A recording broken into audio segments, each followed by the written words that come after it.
Entonces, en base a lo que acabamos de ver, mis hermanos, en esta primera hora, la ira de Dios tiene que ser satisfecha.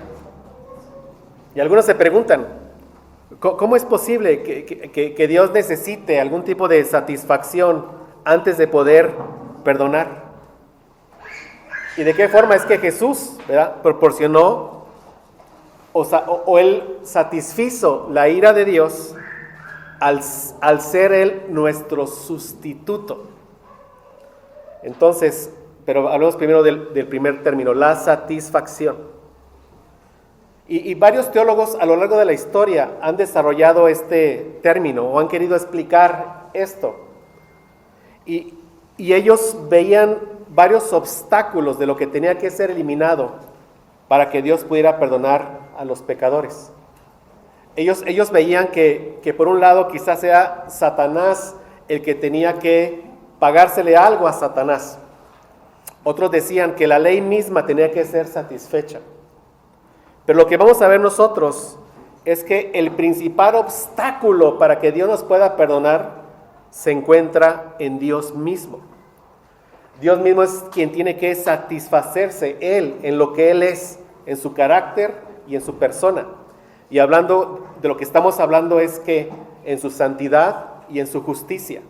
Tiene que ser satisfecha para que no haya injusticia en Él.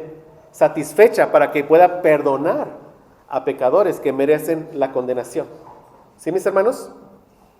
Este tema igualmente, quizás es la primera vez que lo escuches, pero está bien, después puedes seguir meditando en esto.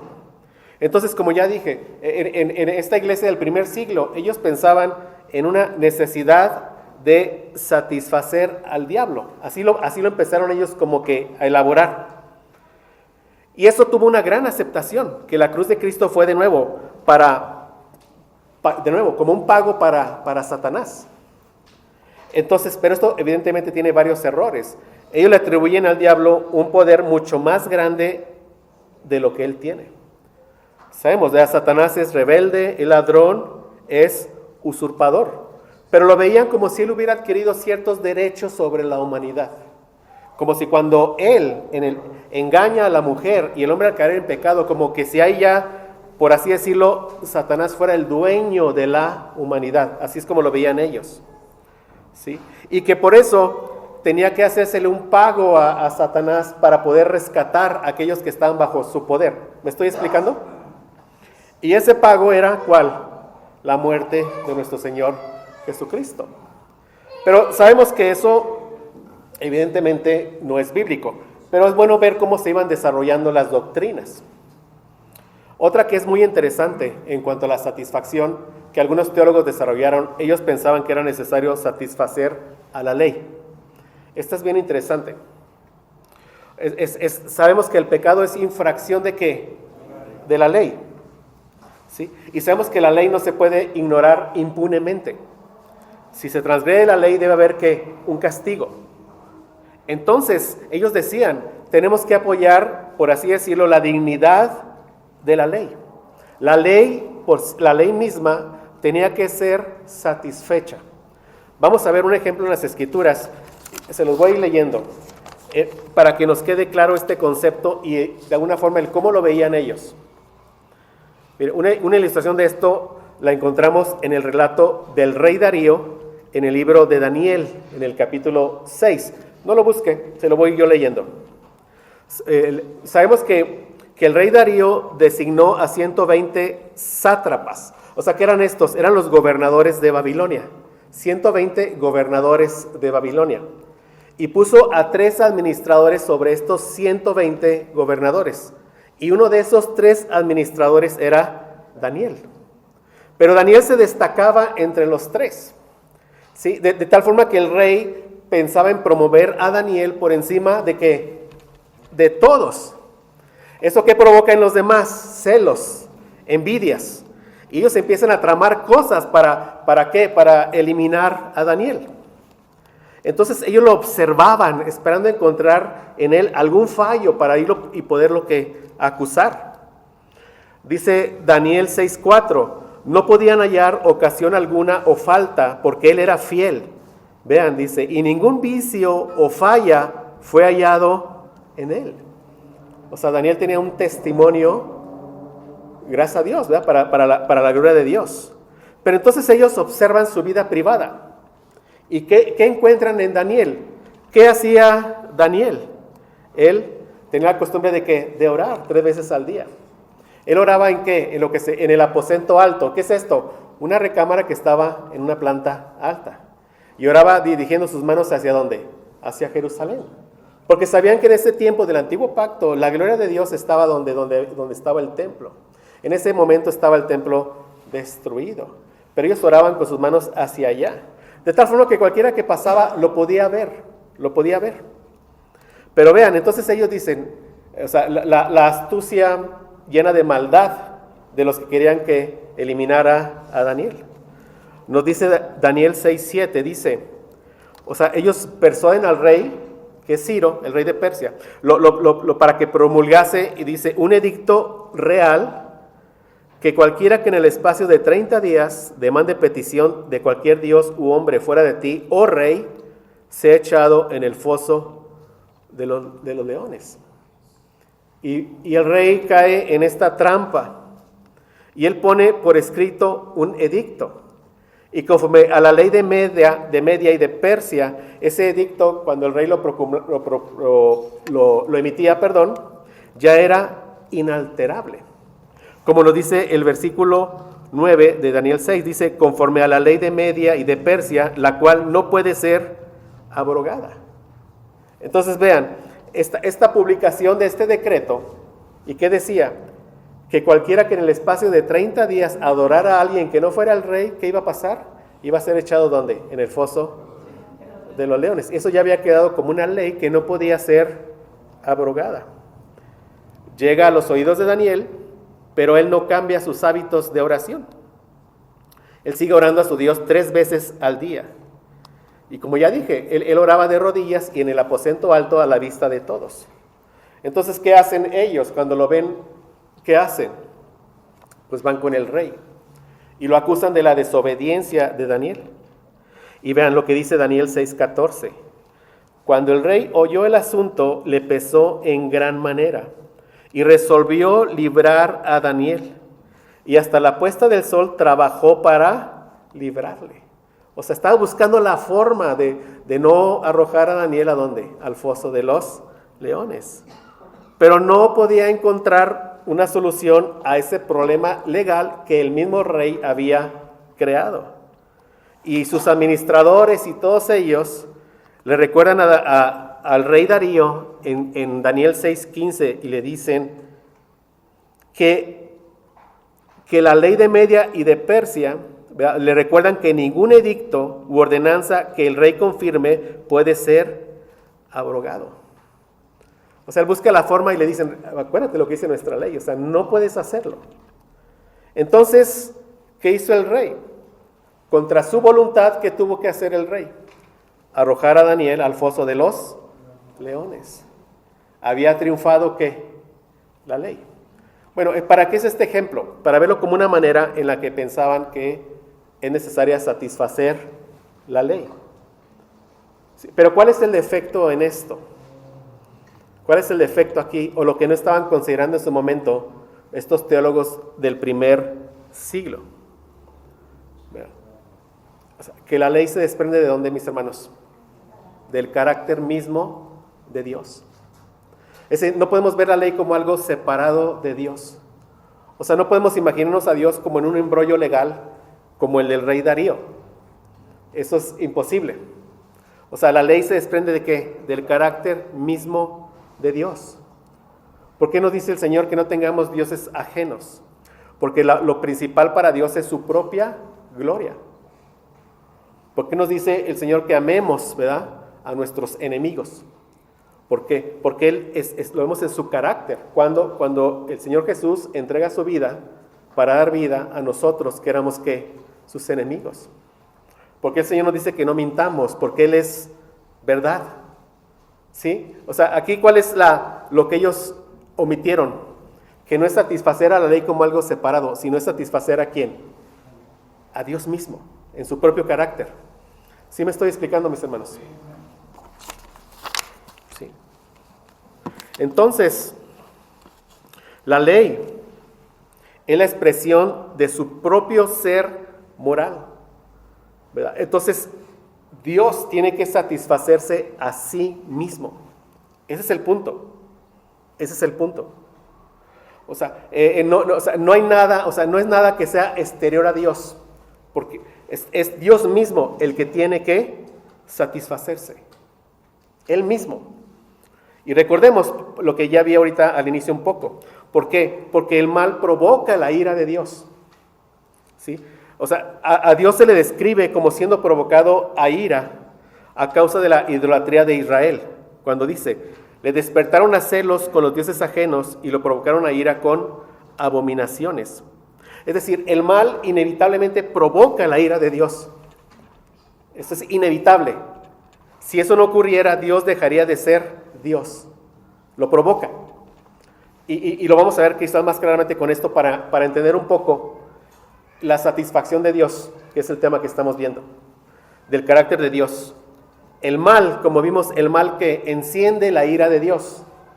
Vimos que se le define a Dios como fuego que consumidor. Se describe como ese fuego. Es decir, el pecado provoca la ira, entonces su ira se enciende. Es como si está aquí un campo de trigo seco. Y una vez que se enciende ese campo, ¿hasta cuándo se extingue ese campo? Hasta que todo es consumido. Es lo mismo. O sea, una vez que la ira de Dios es encendida, no cesa hasta que consume todo. Y una vez que consume todo es cuando su ira está satisfecha. Son términos complejos. Espero estarme explicando, mis hermanos.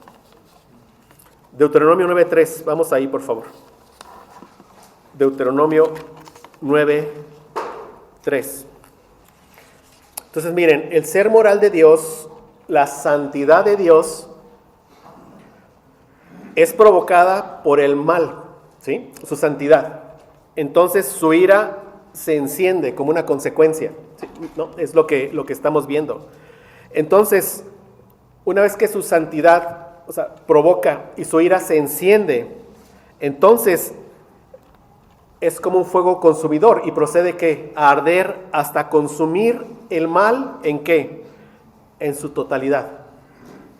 Deuteronomio 9:3 dice, entiende pues hoy que es Jehová tu Dios el que pasa delante de ti como fuego consumidor. Esto es cuando los judíos iban a conquistar de nuevo ¿qué?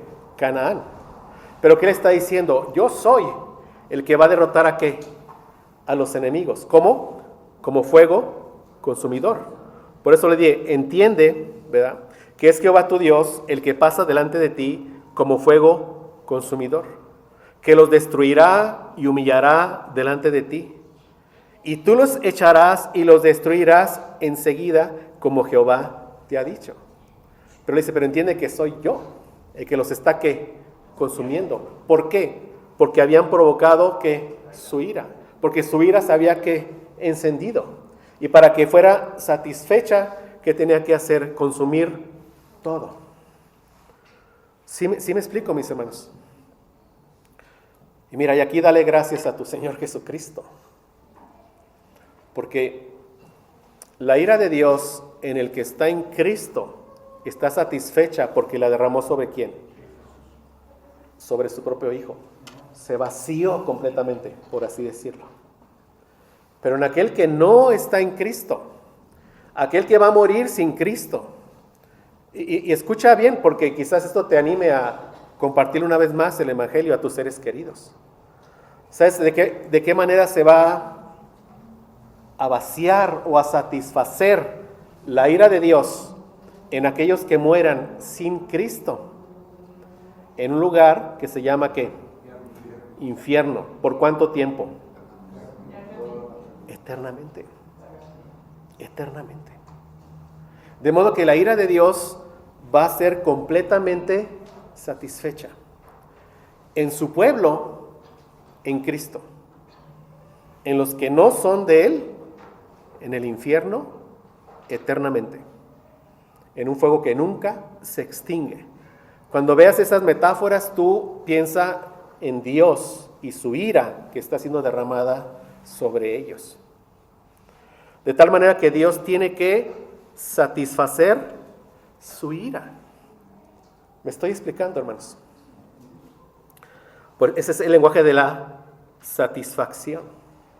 Hay una palabra hebrea que es kalá, K-A-L-A-H, y esta se usa en relación con la ira de Dios y significa llegar hasta el final, consumar.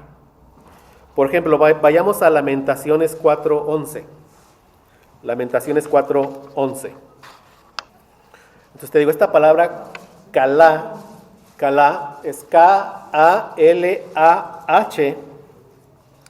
significa llegar hasta el final, consumar.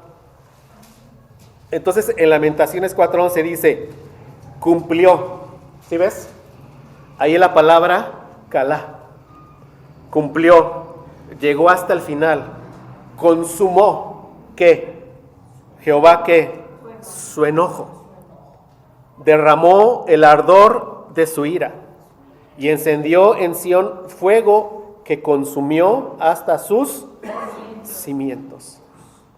Entonces, solo cuando la ira de Dios es derramada, entonces cesa. Entonces queda él satisfecho.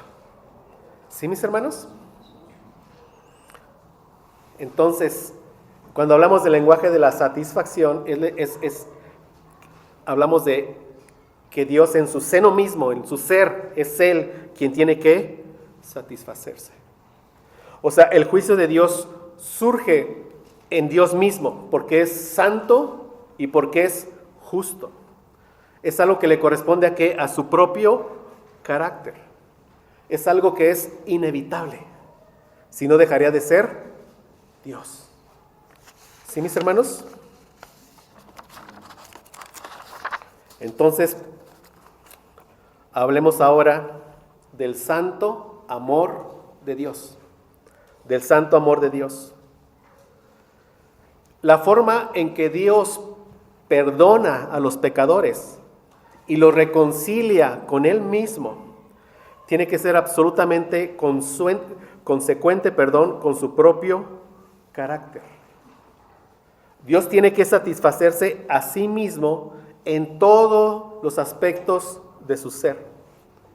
Y claro que está su ley, pero entendiendo que su ley se desprende ¿de qué? De su propio carácter. ¿Sí? Está su justicia, está su amor. Un teólogo que se llama Emil Brunner escribió un libro que se llama El Mediador. Él dice que esta oposición, ¿sí?, a este lenguaje de la satisfacción, o sea, se debe principalmente a esto, al hecho de que la idea de la santidad divina ha sido absorbida en la del amor divino. Esto quiere decir que el concepto bíblico de Dios, en el cual el elemento decisivo es esta doble, digamos, estos dos atributos, su santidad y su amor, se ha reducido solamente ¿a qué? Al amor de Dios. ¿Y qué es lo que tú escuchas? Nadie niega que Dios es amor. Y muchos dicen, yo no creo en un Dios que castigue. Bueno, ese Dios que tú crees es una caricatura, ese no es Dios. El Dios de la Biblia es un Dios justo, santo, es fuego consumidor, conforme a lo que estamos viendo. Entonces, como afirma este mismo teólogo, que es Brunner, dice, la cruz de Cristo es el acontecimiento en el cual Dios da a conocer su santidad y su amor simultáneamente en un solo acontecimiento de un modo absoluto. ¿Por qué? Porque lo que vimos ayer, ¿qué hizo Dios? Descarga su ira sobre su Hijo Jesucristo. ¿Por los pecados de quiénes? ¿Por los pecados de quiénes? De los que Él vino a salvar.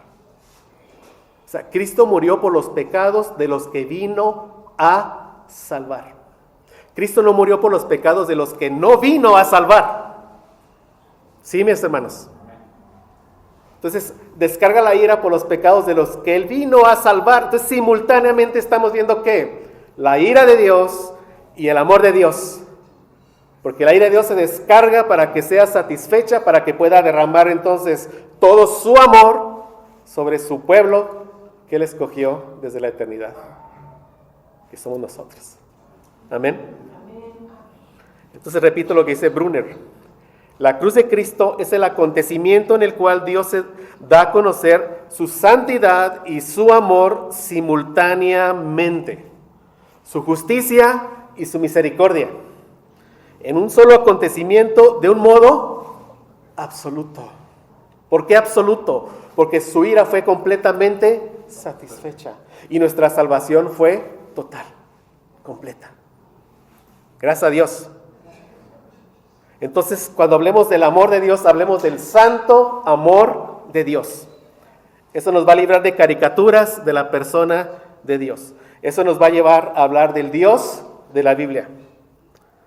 Como dice otro teólogo, en la cruz de Cristo, la justicia y el amor de Dios se revelan simultáneamente. Ahí vemos la sabiduría de nuestro Dios. Simultáneamente. Juicio y redención, simultáneamente. Entonces no tenemos que pensar en un Dios como un Dios indulgente, que Él pone en riesgo su santidad para librarnos de la culpa. ¿Sí me explico? Pero tampoco tenemos que pensar en Él como un Dios duro y que reprime su amor a fin de aplastarnos. No. En la cruz vemos de nuevo simultáneamente ¿qué? La justicia y ¿qué? Y el amor de Dios. Y solo lo vas a ver cuando tú te veas, cuando veas tus pecados en la cruz. Solamente cuando te veas así, solamente ahí vas a ver el santo amor de Dios. Entonces, ¿cómo es que Dios pudo satisfacer su santo amor? Por medio de la sustitución, por medio de un sustituto. Y ese es el tema que vamos a ver en la siguiente hora. Nuestro bendito sustituto.